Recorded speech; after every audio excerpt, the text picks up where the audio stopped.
पढ़ा लिखा आतंकवादी लैब में बम बनाता है, उनकी जो मुख्य शिक्षा है वो कुरान की शिक्षा है, हदीस की शिक्षा है, जिहाद की शिक्षा है, मदरसे की शिक्षा है। इसलिए किसी भी देश विदेश के बड़े से बड़े शिक्षा व्यवस्था में पढ़ा दो, लेकिन जब तक उसको मदरसे में पढ़ने से नहीं रोका जाएगा तब तक ऐसे ओसामा बिन लादेन इस धरती में पैदा होते रहेंगे। इसलिए इनका एक ही इलाज है कि मदरसे शिक्षा व्यवस्था को भारत में बंद करना होगा, प्रतिबंध करना होगा। आपने कहा कि पढ़े लिखे मुसलमान बम बनाते हैं, तो जरा भारत के इतिहास के सबसे बड़े पढ़े लिखे और संस्कारी आतंकवादियों का भी जिक्र हो जाए, जिनका नाता सीधे आपकी विचारधारा से रहा है।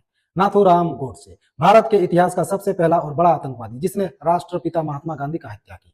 यह कोई अनपढ़ नहीं था, सुशिक्षित था, अखबार चलाता था और आरएसएस का पूर्व सदस्य था। उसने किस मदरसे से तालीम ली थी? कर्नल श्रीकांत पुरोहित, मालेगांव बम धमाके का मुख्य आरोपी, देश की सेना का एक पढ़ा लिखा वेल एजुकेटेड ऑफिसर। जब उसने बम धमाके की साजिश रची तब वो कौन सा मदरसा में पढ़ रहा था? साध्वी प्रज्ञा ठाकुर और स्वामी असीमानंद, मालेगांव मक्का मस्जिद और समझौता एक्सप्रेस ब्लास्ट के आरोपी। ये तो शुद्ध रूप से भगवा चोले वाले थे। क्या समझौता एक्सप्रेस में बेकसूर लोगों को बम से उड़ाने की शिक्षा इन्हें किसी मदरसे ने दी थी? आपका लॉजिक है कि मदरसे बंद कर दो तो आतंकवाद खत्म हो जाएगा। तो फिर इस लॉजिक को आगे बढ़ाते हैं अगले पार्ट में।